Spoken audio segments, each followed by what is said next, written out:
Bienvenue encore à toi, membre du programme SKD. On est toujours dans le module Immobilier for Dummies. Toi qui as le rêve d'acheter ta maison ici aux États-Unis. On a déjà parlé de l'importance du crédit. Dans cette vidéo, on va continuer avec les types de prêts aux États-Unis. FHA, Conventional, VA. Tu vas acheter une maison aux États-Unis, mais tu ne sais pas si tu dois choisir un prêt FHA, Conventional ou VA. Chaque type de prêt a ses avantages, mais aussi ses pièges. Et si tu choisis mal, tu peux payer des dizaines de milliers de dollars en plus. Ah oui, on ne pardonne pas l'ignorance ici. Dans cette vidéo, SKD, on va voir les 4 types de prêts immobiliers les plus courants aux États-Unis.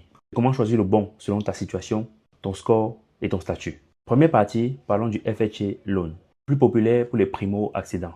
Pour qui exactement? Score minimum 580 officiellement, mais souvent 620 et plus dans les faits. Peu ou pas d'apport, minimum 3,5%. Idéal si tu es premier acheteur ou si tu as un profil modeste. Inconvénient, tu payes une assurance hypothécaire, PMI, à vie, même si tu rembourses bien. Moins de flexibilité sur certains biens. Inspection très stricte. Deuxième partie, Conventional Loan, le plus flexible si ton score suit. Pour qui exactement? Score minimum recommandé 620 et plus, mais mieux à partir de 680. Meilleur taux si ton score est bon.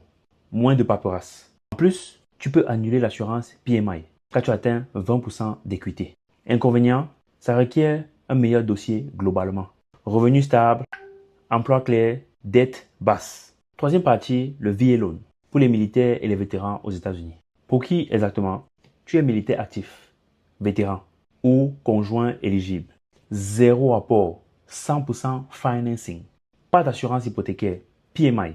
Moins de frais de closing. Petit commentaire, si moi j'entre dans l'armée, c'est pour sucer l'avantage aussi. En français facile, tu peux prendre une maison sans avancer aucun sou. Mais les inconvénients, disponible uniquement pour les biens résidentiels personnels. Processus un peu long, certificat à fournir. Si tu es militaire ou réserviste, ce prêt, comme je disais, est une opportunité en or. Surtout si tu sais comment manier ça, ou tu es une personne comme moi qui peut te suivre. Quatrième partie, et pas à négliger, USDA Loan. Peu connu, mais puissant. Zone rurale. Pour qui? Tu vis dans une zone rurale éligible, tu peux vérifier ça en ligne. Tu as un revenu modeste, apport possible à 0%.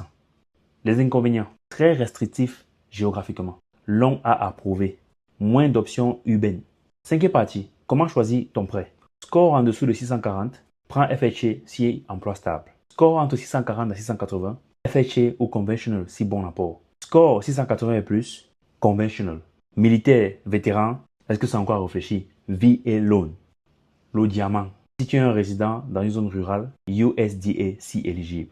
Tu dois aussi comparer les taux, les frais de closing, l'assurance PMI ou non. Surtout ta capacité à rembourser sans stress.